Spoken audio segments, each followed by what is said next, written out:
देखिए अभी centrifugal tension जो है इस पे बात कर लेते हैं। सेंट्रीफ्यूगल टेंशन क्या होती है?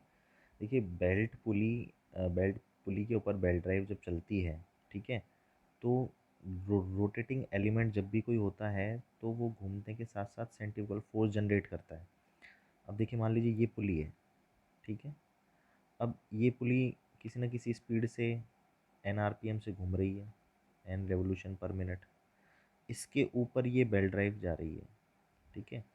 तो जब ये किसी सेंटर के अबाउट पुली घूमती है तो सेंट्रीफ्यूगल फोर्स लगता है बाहर की ओर। आप सभी ने पहले मैकेनिक्स में पढ़ा होगा कि सेंट्रीफ्यूगल फोर्स जो है वो केंद्र से बाहर की ओर लगता है।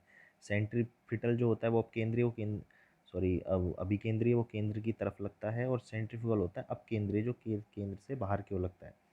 तो ये सेंट्रीफ्यूगल फोर्स जितना बेल्ट का हिस्सा, जितना जो ये मान लीजिए ये पुली है और ये, तो ये जितना बेल्ट का हिस्सा पुली के ऊपर आ रहा है, ये वाला, तो इतने पोर्शन पे जब ये सेंट्रीफ्यूगल फोर्स इस तरह से केंद्र से बाहर की ओर लगेगा तो ये क्या करेगा? बेल्ट में खिंचाव पैदा करेगा। मान लीजिए बेल्ट तो घूमना चाह रही है और ये फोर्स इसको इस तरह से यहाँ पे मूव करना चाह रहा है, तो बेल्ट में क्या होगा? खिंचाव उत्पन्न होगा।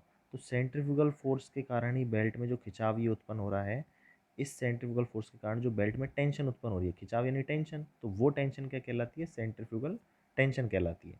Since belt continuously run over the pulley, therefore some centrifugal force is caused whose effect is to increase the tension on both tight and slack side. This tension caused by centrifugal force is called as centrifugal tension।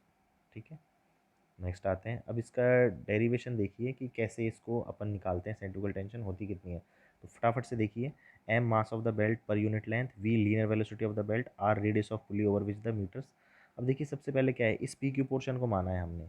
ये जो P Q portion है इस portion को लिया है कि इस पर सेंट्रीफ्यूगल टेंशन लगती है। अब सेंट्रीफ्यूगल टेंशन कहाँ लगेगी? सेंटर से आउटसाइड। तो इसके सेंटर पॉइंट पे हमने क्या माना है? एफ सी क्या है? सेंट्रीफ्यूगल टेंशन, यानी सेंट्रीफ्यूगल फोर्स लग रहा है एफ सी।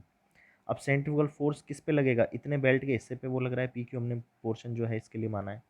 अब पी क्यू पोर्शन पर जब ये लगेगा तो ये देखिए कितना लगेगा, एम वी स्क्वायर आर होता है सेंट्रीफ्यूगल फोर्स, मैकेनिक्स में सबने पढ़ा है, M V square upon R. अब ये डिटेल में नहीं जाएंगे कि आता कैसे है, एफ सी होता है M V square upon are.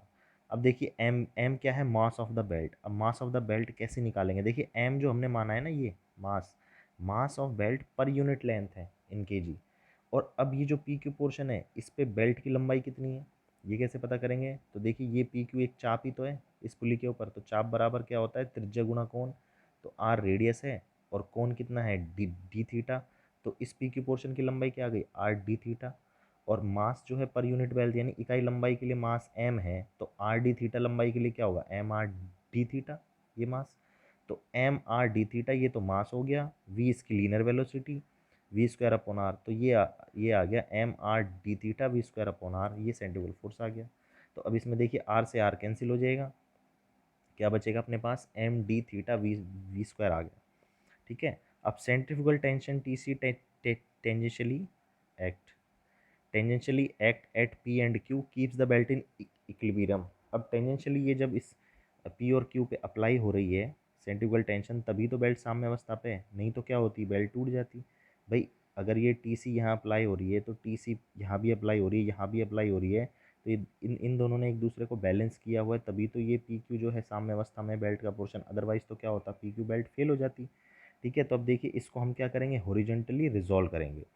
Same वही कहानी है, ये जो एंगल है डी थीटा है, तो ये वाला एंगल क्या होगा? डी थीटा बाई टू, और ये वाला भी angle D theta by to, ठीक है। ये डी थीटा बाई टू है, तो हॉरिजॉन्टली जब इसको तोड़ेंगे, ठीक है, ये एंगल डी थीटा, तो वर्टिकल वाला जो कंपोनेंट वो तो होगा आपका कॉस वाला, ये कॉस वाला, और ये जो हॉरिजॉन्टल कंपोनेंट होगा ये होगा साइन वाला। तो देखिए क्या होगा? एफ सी, यानी कि इस तरह से वो लग रहा है फोर्स आपका, ये वाला एंगल है, तो देखिए ये वाला एंगल, यानी कि ये वर्टिकल से ये वाला एंगल, ये डेल थीटा बाई टू होगा, और टी सी इस डायरेक्शन में लग रहा है, तो वर्टिकल क्या लगेगा? T cos del theta by two, और इधर क्या लगेगा? T sine del theta by two इधर। ऐसे ही ये यहाँ पे टी सी है, तो ये वाला और ये वाला एंगल क्या होगा? डेल थीटा बाई टू, ठीक है। जेड आकृति के कोण हो गए ना, ये angle del theta by two मान लो, चाहे ये वाला, एक ही बात है।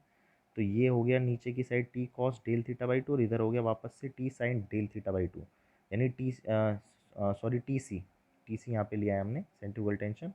तो देखिए टी सी का एक कंपोनेंट यहाँ लगेगा T C sine del theta by two, और इस वाले का T C sine del theta by two, जो कि किसके बराबर होंगे, इस एफ सी सेंट्रीफ्यूगल फोर्स के बराबर। तो हॉरिजॉन्टली जब इनको रिजॉल्व करते हैं तो देखिए ये इक्वेशन आ गई, T C sine del theta by two plus T C sine del theta by two is equal to F C, जो कि किसके बराबर है, M D theta V square.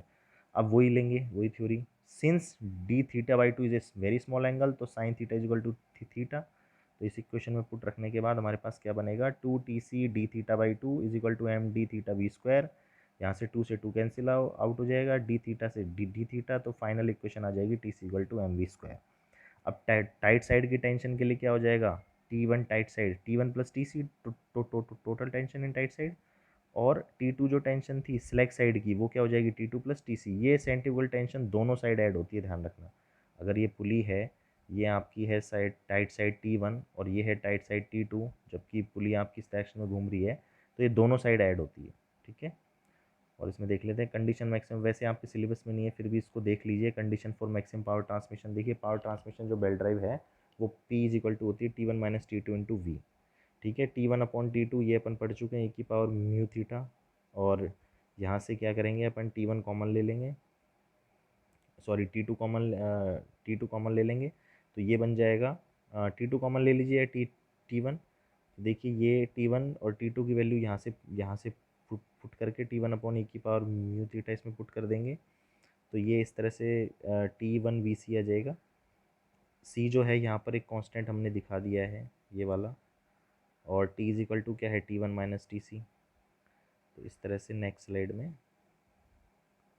देखिए P T minus T C, ठीक है, T minus T C into V V C T. एक बार दोबारा से देखिए, देखिए सी जो फैक्टर है वो क्या है, वन अपॉन, इसको देखिए वन अपॉन ए की power mu theta, T V C आ गया था, टी वन वी सी। अब नेक्स्ट स्लाइड में जब चलेंगे तो P T minus T C, क्योंकि टी वन जो होता है टोटल टेंशन टी, वो हमने क्या लिखा था, टी जो टोटल टेंशन टी है, T is equal to T one plus T C. तो यहाँ से टी वन की वैल्यू क्या आ जाएगी, T minus T C is equal to T one, ठीक है। तो वही हमने यहाँ पे पुट किया टी माइनस टी सी। अब टी सी जो है वो क्या है, M V square centrifugal tension, तो अब इसको मल्टीप्लाई कर दो वी सी से, तो देखो T V minus M V cube into में सी।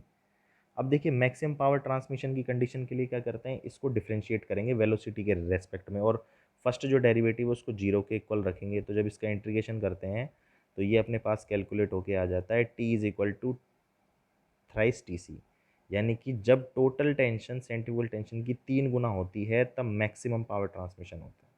तो ये मैक्सिमम पावर ट्रांसमिशन की कंडीशन है, ठीक है। Okay, thank you.